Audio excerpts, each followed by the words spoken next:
starting to call me the GOAT, yeah, yeah. They starting to call me the GOAT, yeah, yeah. They starting to call me the GOAT, yeah, yeah. I told a bad bitch, give me dope, yeah, yeah. All of my niggas afloat, yeah, yeah. 20s all over the float, yeah, yeah. Money all over the float, yeah, yeah. Now they say I am the GOAT. Be looking different than the other.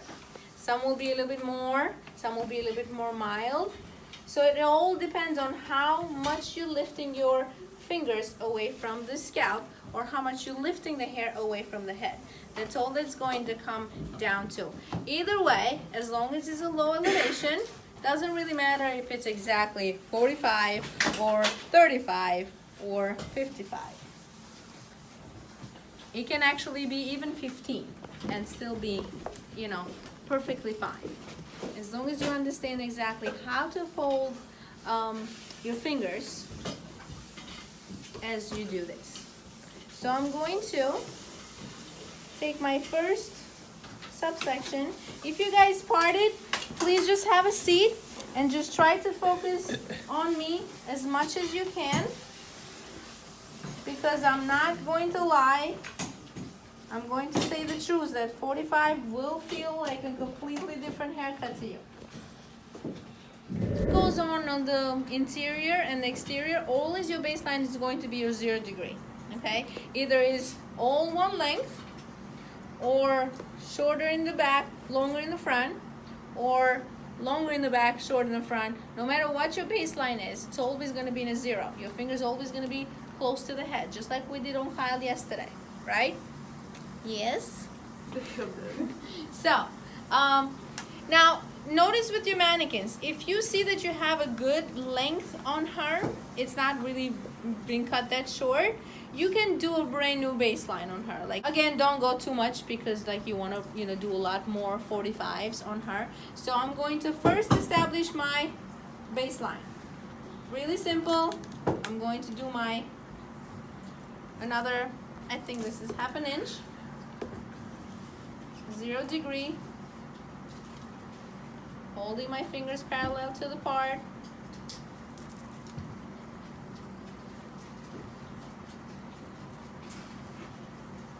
So even though this is a pretty basic, simple baseline, I still need to check, right? I still need to cross check if both sides have the same length. This side is longer, so I'm going to go back and fix what I missed.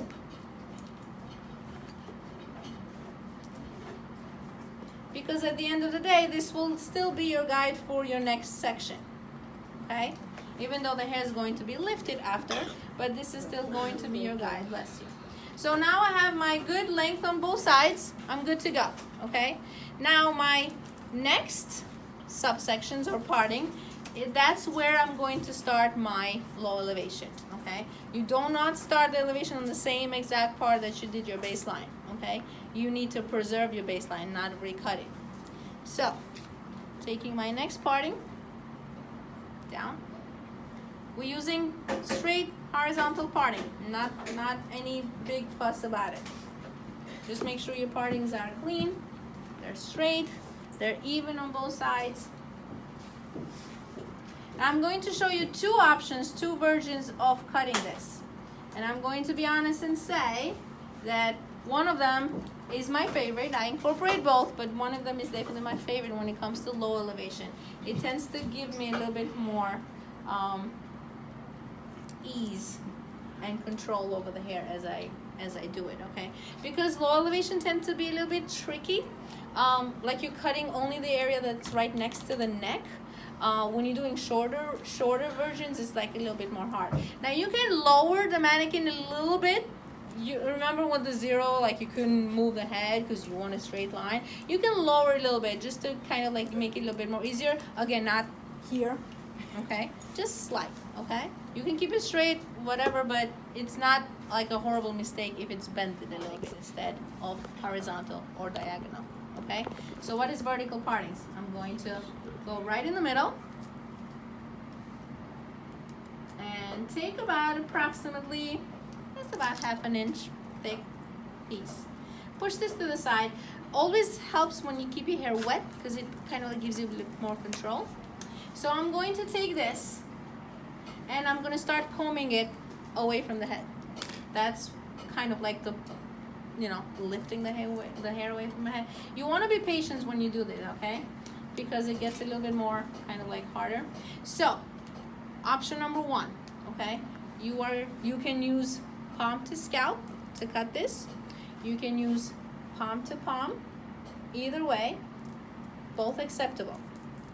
Both acceptable. You know why? Because all that matters is how you're angling your fingers when you do it, okay? See how this line here, okay? It was determined by how the finger was angled to the direction, you know, towards the head. So, I'm gonna show you various of options, okay? You can lift your hair, pretty much the most amount that you can lift the hair to still be considered a low, it's right here. Once your hair is up here, there's no longer low, okay? So you're keeping it only here. That's as much as you are able to lift, okay? Now the angle of your finger will determine how stacked the hair will be. So I can have my fingers here, I can have my fingers here, I can have my fingers here, I can have my fingers here. You see the amount that's changing on how much I'm cutting? Okay, so if I have my fingers really low, that means it's really not 45, it's like almost 15. Is it still low elevation? Yes, because the hair is still being lifted away from the head as I'm cutting it, right? Is it going to give me like a good stack effect? No, it's going to give me really, really mild, okay? So if my fingers are here, now you see the difference on how much I'm cutting, right? It's going to give me a little bit more of a stack effect, and this would be almost considered like a 45, okay? So what are you going to follow as a guide, right? You have your baseline to follow as a guide. See these shorter pieces that kind of like are right here? That is my baseline. You should never ever recut your baseline. That means this serves you as a guide, but you cannot recut this all the way from the bottom to start again. This will be your guide to follow. Okay, so either you decide to choose like all the way the bottom piece or the top piece, which I most likely suggest to do the top piece. That will be your guide, right? So if you tend to drop a few strands, right, that's perfect, because guess what? I still have a guide in my finger that I can follow. Make sense? Yes? Okay, so like I said, I prefer to use palm to scalp. Usually when you use palm to scalp, your elbow faces up the ceiling, okay, and your palm faces the scalp. So you tend to cut over your fingers, okay, which is perfectly fine. So this is what I'm going to do. I'm going to start cutting. Now, no matter what, you're not passing your second knuckle, right? That rule stands no matter what kind of elevation you do. So I'm going to cut that, not passing my second knuckle. I'm picking it up again and doing that second chunk. Now, if I would have done it the other way, palm to palm, that's perfectly fine as well. Just remember that the angle of your finger still plays a role on exactly how stacked your 45 will be. Make sense? So let's pretend I'm cutting it on this way instead of the other way. I'm just gonna go and clean that up. Again, both of them acceptable, none of them are wrong. It's just what you feel a little bit more kind of comfortable. I like palm to scalp because it kind of like makes me a little bit more easier to connect the pieces together, but either way it's fine. Now this in here, that piece is your guide. It's always the same concept. You have your guide in the center, you move it to one side to the other side. Now easy said than done, right? Because in order for you to connect the pieces together, you always have to use your previous guide. So what you have to do all the time, always take as much hair in your fingers as you can control and as much as you can actually see where your guide is. If you wind up taking too much hair and it overpowers your guide, guess what? You ain't following no guide, you're messing up the cut. So you always have to take a little piece of what you just cut, right? And a little piece of what you are about to cut. That is the only way that is going to keep you organized and in control of your guide, okay? Now it might seem like a lot of work, but after a while you get the hang of it, so you'll kind of like fall into the habit of, you know, kind of like working neatly. So every piece that you're cutting, okay, it's always going to be the direction or natural distribution. So if I'm cutting this I'm going to project it out here. If I'm cutting this, I'm gonna over project it here and here, right?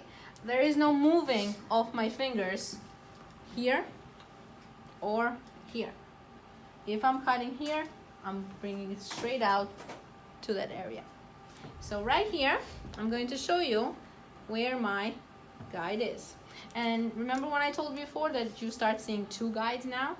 Because one guide is originally on your bottom, which is your 0, and your second guide is from the previous section that you just cut. So if I'm bringing it over here, guess where my guide is? See where my guide is? Right from before? And look at all this hair that's passing. So I just grabbed the guide in the middle that I have to follow to each and every piece. It gets a little easier the more you do it, but at the beginning will be a little bit, nerve-wracking because you'll have a hard time.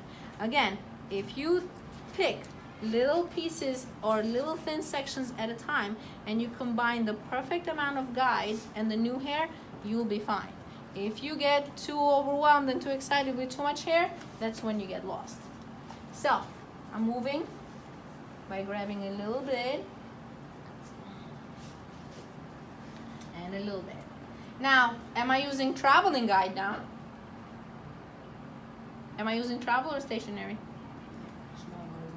It's definitely traveling because it came from here to here, right? It's traveling a little bit, but it's traveling. All right, can you see where my guide is? Do you see it? My shorter piece from before? Yes? I mean, I don't expect you to see it that far, but if you want to see it, you can always come closer.